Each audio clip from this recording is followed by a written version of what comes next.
Oh, to have been a fly on the wall at Kensington Palace. Picture it.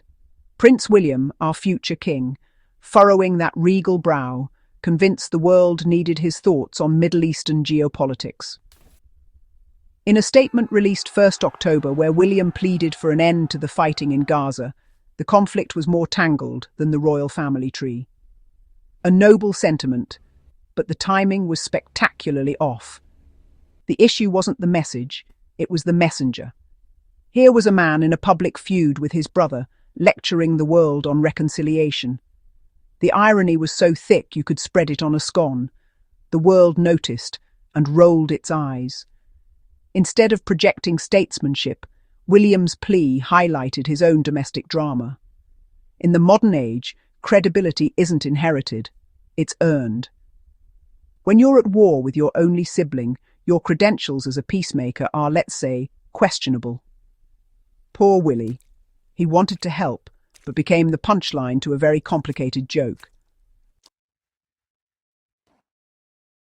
The statement was polished, no doubt with Foreign Office guidance.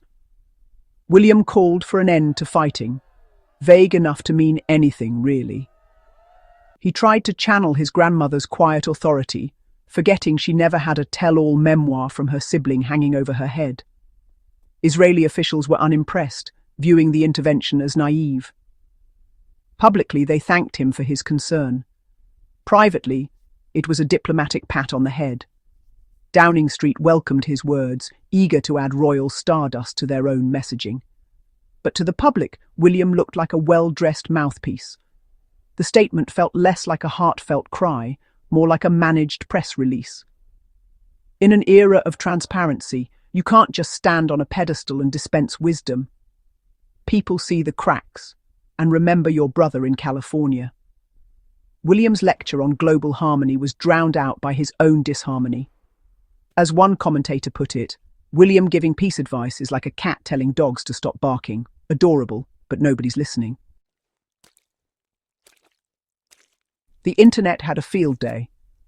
Make peace with your own brother became a viral refrain. Every article about William's plea was met with reminders of the ginger-haired elephant in the room. Memes showed William holding a ceasefire sign, with Harry scribbling, "After you, mate." His credibility on international conflict was instantly undermined by his family feud. We expect public figures not just to say the right things, but to be the right things. Critics asked, how can he demand peace abroad when he's waging war at home? The new rule, you can't separate the private man from the public prince. William's compassionate image shattered under the perception of him as a cold brother. The internet connected the dots. Not a peacemaker, but a hypocrite. A well-meaning one, perhaps, but a hypocrite nonetheless. Poor Willy, indeed. There's a tragicomedy to it all. William lives in a glass house, yet thought he could throw olive branches without anyone noticing his own mess. The feud with Harry is now a defining feature of his public identity. When he speaks of compassion, people think of frosty silences. When he speaks of unity, they see divided dukes. His personal life is a permanent asterisk next to his public duties. He's trapped by his own narrative. To remain relevant, royals must engage with the world, but that invites scrutiny. William wants to be a monarch of substance, but substance requires authenticity. There's nothing authentic about preaching peace abroad while waging Cold War at home. Every time he steps onto the world stage, he brings his personal baggage. The only way to shed it, actually deal with it. Make the call, bury the hatchet, do what you advise others to do. Until then, he's the Prince of Peace, who can't make peace at home. A beautifully tailored contradiction. William doubled down after the killing of aid workers in Gaza, decrying their deaths as a tragedy. The sentiment was right, but the public's skepticism was louder. How can a man accused of turning a cold shoulder to his own brother now claim to be the arbiter of compassion? The statement felt like a box-ticking exercise in royal empathy. It lacked the ring of truth because the man saying it was seen as lacking empathy himself. The message was lost in the noise of his personal life. This is William's credibility gap, a chasm between public pronouncements and private conduct. When he speaks of tragedy, people wonder if he understands the ones he's created at home.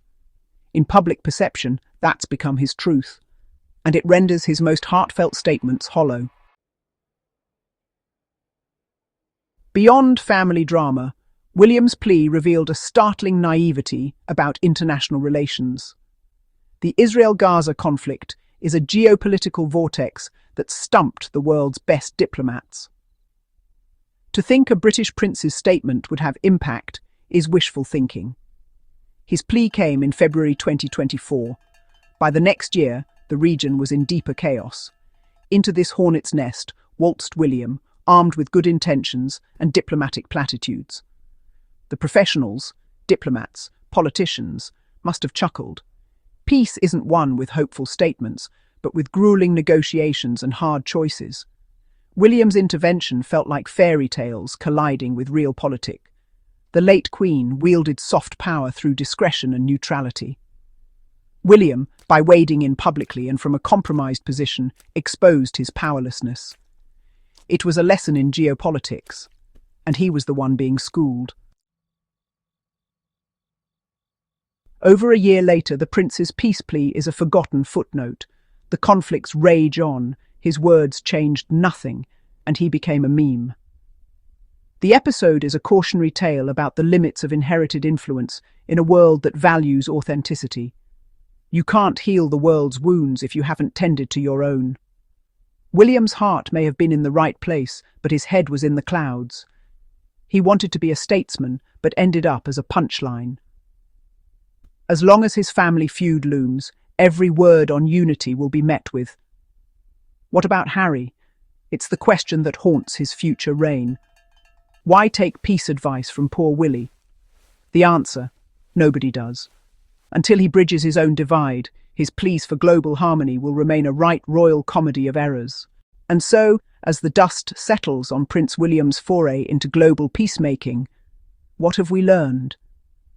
Well, perhaps that even the finest castles have thin glass walls, perfect for stone throwing, if you're careful not to shatter your own windows. Our well-meaning prince, with all the gravitas of a sixth-form debating champion, has shown us that sometimes the best way to lead is by quietly ducking out of the fray and letting the world spin on without your 2 pence.